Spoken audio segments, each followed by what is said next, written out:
Hello ji, अस्सलाम वालेकुम। Welcome back to my YouTube channel. उम्मीद है जहाँ भी होंगे ठीक होंगे, खैर खैरियत से होंगे। तो जी आज का ये व्लॉग बड़ा ही इंटरेस्टिंग होने वाला है और बड़ा ही मज़े का होने वाला है। तो इस व्लॉग को स्किप मत कीजिएगा, पूरी वीडियो देखिएगा क्योंकि आज का व्लॉग बड़ा ही मज़े का होने वाला है। यहाँ जी ये जो आप मशीन देख रहे हैं किस चीज़ की मशीन है? अगर आप में से किसी को समझ आ रहा है तो कमेंट बॉक्स में ज़रूर बताइएगा, वरना आपको वीडियो के एंड में पता लग जाएगा कि हम इस मशीन से क्या करने वाले हैं। तो जी ये मशीन हमने बांध दी है चारपाई में।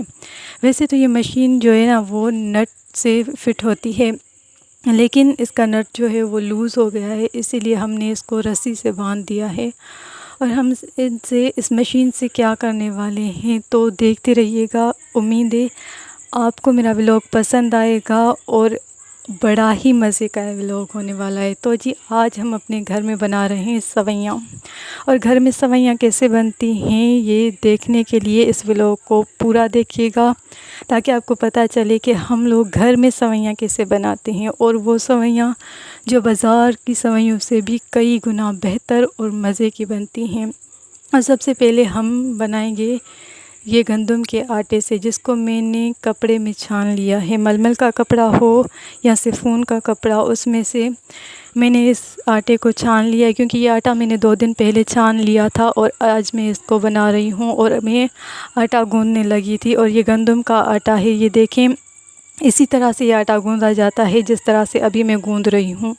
तो जी इस आटे को इसी तरह से मसलते हैं जिस तरह से अभी ये मैं गूँधने जा रही हूँ। ये देखें, और ये सवैयों का आटा जो है बहुत हार्ड और बहुत सख्त बनता है, और उसी से ये सवैयाँ अच्छी बनती हैं। और जितना आटा सख्त होगा उतनी सवैयाँ बहुत अच्छी बनेंगी और इस मशीन से बहुत अच्छी निकलेंगी। तो ये मैंने जो आटा गूँधा है ना, ये देखें बहुत सख्त है। ये देखें इस तरह से बनाना है, और जितना हार्ड और सख्त होगा उतनी सवैयाँ अच्छी बनेंगी।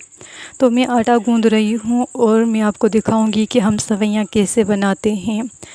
तो जी ये देखिए, मैंने कुछ आटा बना लिया था और हम शुरू करने वाले थे सवैयाँ बनाना। तो देखते रहिए किस तरह से हम सवैयाँ बनाते हैं।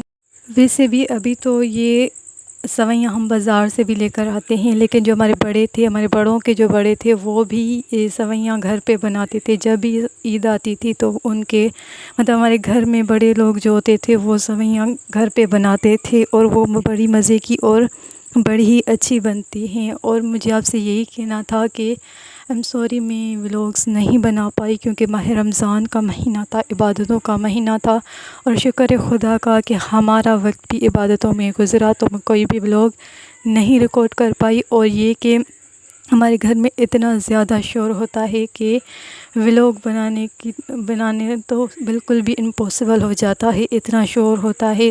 इसलिए मेरी कोशिश होती है कि जो भी अगर नई चीज़ हो रही हो या कोई नई रेसिपी हमारे घर में बन रही हो तो वो मैं आपके साथ शेयर करूं, और इंशाल्लाह आगे भी बहुत अच्छे व्लॉग आपको मिलेंगे। और मेरी यही कोशिश होती है कि बहुत अच्छे व्लॉग और अच्छी वीडियोस बनाकर मैं अपलोड करूं। और मुझे व्लॉग का कोई आइडिया नहीं है किस तरह से व्लॉग बनाए जाते हैं, किस तरह से वीडियो रिकॉर्ड की जाती है। बस उम्मीद है कि आप मेरी इस टूटी फूटी वीडियोस को भी पसंद करेंगे और लाइक शेयर कमेंट ज़रूर करेंगे।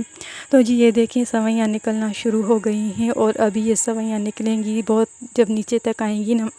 और याद रखिएगा, ये सवैयाँ जो बनती हैं ना, ये आटे में ऑयल लगा कर फिर बनाई जाती हैं। ये सरसों का जो ऑयल होता है ना उससे बनती हैं, और अगर ऑयल ना लगाओ ना तो ये टूट कर गिर जाती हैं और ठीक से नहीं बनती। इसीलिए इसको ऑयल में बनाया जाता है। इस आटे को ऑयल में डालकर फिर उसके मुंह में डालते हैं तो ये सवैयाँ निकलती हैं। ये देखें माशाल्लाह कितनी अच्छी लग रही हैं और कितनी प्यारी। इस तरह से तोड़ते हैं और फिर इसको धूप में सुखाते हैं। और ये इतनी सारी हमने बना ली हैं, ये देखिए इस तरह से।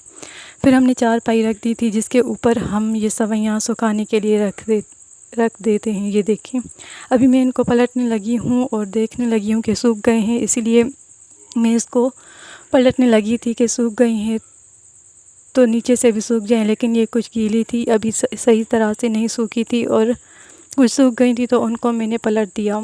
ये देखें इस तरह से ये हमने धूप में सुखाई थी, और देखें कितनी माशाल्लाह से कितनी अच्छी लग रही हैं। और ये देखने में जितनी अच्छी लग रही हैं उतनी ही खाने में भी मज़े की होती हैं और खाने में भी अच्छी लगती हैं। तो कुछ हमने चारपाई पे रखे थे और कुछ हमने इस टोकरी पे रख दिए थे। और उम्मीद है आपको मेरा ये व्लॉग पसंद आया होगा। अगर पसंद आया हो लाइक शेयर कमेंट ज़रूर कीजिएगा और देखते रहिएगा। इंशाल्लाह आगे मैं आपको अच्छे अच्छे व्लॉग्स, अच्छी अच्छी वीडियोस अपलोड करूँगी और अच्छे अच्छे व्लॉग देखने को आपको मिलेंगे। तब तक के लिए मुझे दीजिए इजाज़त। अल्लाह हाफ़िज़।